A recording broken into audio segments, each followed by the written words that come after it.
नमस्कार, मैं अतुल आदित्य, आप देख रहे हैं मुद्दीवेला में आप सभी का स्वागत। बाढ़ मंडल के बेलछी थाना अंतर्गत हरनौत रोड स्थित प्रियदर्शी इंटरप्राइजेज CSC सेंटर में विगत 1 वर्षों से रेलवे टिकट का जालसाजी कार्य चल रहा था।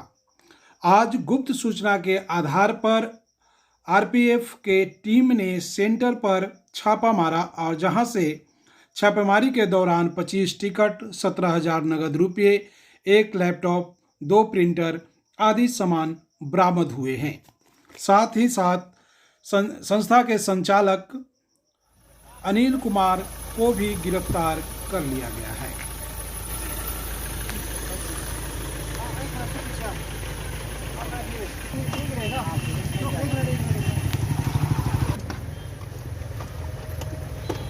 हाँ तो बस अब इसके ऊपर रख लो इसको आप बैठ।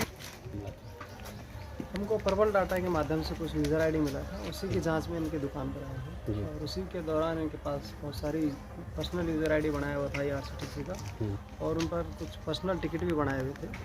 जो इनका जिस तरीके से इन्होंने टिकट की मात्रा थी उनसे बनाई हुई, तो एक बिजनेस पर्पज़ से इन्होंने सब कुछ किया हुआ है। एजेंट आईडी लिया हुआ है, लेकिन वो एजेंट आईडी से कम बनाते हैं और ये पर्सनल यूज़र आईडी से ज़्यादा बनाते हैं। तो इसी में इनको लेके जाते हैं। जी, क्या नाम हुआ? अनिल कुमार। क्या नाम हुआ? अनिल कुमार। कब से दुकान आपका चल रहा था? एक साल से। 1 साल से चल रहा था। इनके पास नगद 17,000 के करीब नगद पैसे मिले और 1 लैपटॉप, मोबाइल और प्रिंटर और टिकट है जो अभी मात्रा में बहुत ज़्यादा।